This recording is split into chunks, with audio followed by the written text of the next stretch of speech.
আসসালামু আলাইকুম ভিউয়ার্স। এই তাবিজ দিয়া কিভাবে কাঠ খেলা এবং ফ্লাশ খেলা জয়লাভ করা যায় সেটা আপনাদেরকে ভিডিও সহকারে প্রমাণ দেখাবো।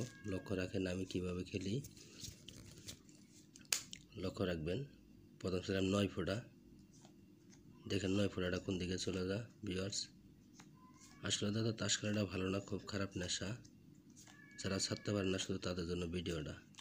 এই যে 9 ফোঁটা অবশ্যই আইসা পড়ছে তাবিজের দিকে। তো নিয়মিত প্রতি বারে আসবে অবশ্যই। তো দাদা আসলে সব জিনিসের নিয়ম কারণ আছে।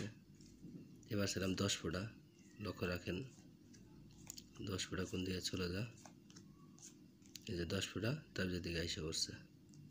তো এই কেয়ার, তো তাবিজটা ওই পাশে রাখলাম, দেখেন তাবিজ যেদিকে থাকবে সেদিকে যাবে, লক্ষ্য রাখেন। চাইলাম এবার গোলাম, দেখেন একটা একটা করে দিচ্ছি, গোলাম কোন দিকে চলে যা, ওই যে গোলাম চলে গেছে, গোলাম চলে গেছে। তো ভিউয়ার্স তাবিজটা এই পাশে রাখলাম। তো আসলে দাদা যারা তাস খেলা ছাড়তে পারেন না শুধু তাদের জন্য ভিডিওটা। প্রতিনিয়ত আপনাদেরকে বলি যে যারা খেলা ছাড়তে পারেন না শুধু তাদের জন্য ভিডিও।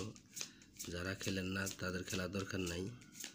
এই খেলাটায় অনেক মানুষ নিঃস্বহারা, অনেক পথের পথিক হয়ে গেছে এই খেলায়, সংসার ধ্বংস হয়ে গেছে। তো এবার আমি ফ্লাশ খেলি, 9 হাতে ফ্লাশ খেলুন, লক্ষ্য রাখেন। তো তাদেরকে আমি বারবার বলে থাকি যারা খেলেন না তাদের খেলা দরকার নাই, যারা খেলা ছাড়তে পারেন না তাদের জন্য ভিডিওটা। লক্ষ্য রাখেন 9 হাতে ফ্লাশ খেলতেছি আমি, দেখেন কোনটা ছোটো কোনটা বড়। আর ভিডিওটা ভালো লাগলে অবশ্যই চ্যানেলটা সাবস্ক্রাইব করে সাথে থাকুন বন্ধুরা। দেখেন কোনটা ছোটো কোনটা বড় আপনারা দেখবেন, দেখেন কোনটা ছোটো কোনটা বড় আপনারা দেখেন।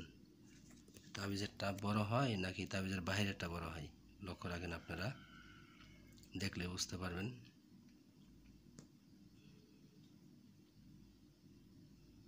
লক্ষ্য রাখেন বন্ধুরা, ভিডিওটা ভালো লাগলে অবশ্যই চ্যানেলটা সাবস্ক্রাইব করে সাথে থাকুন বন্ধুরা।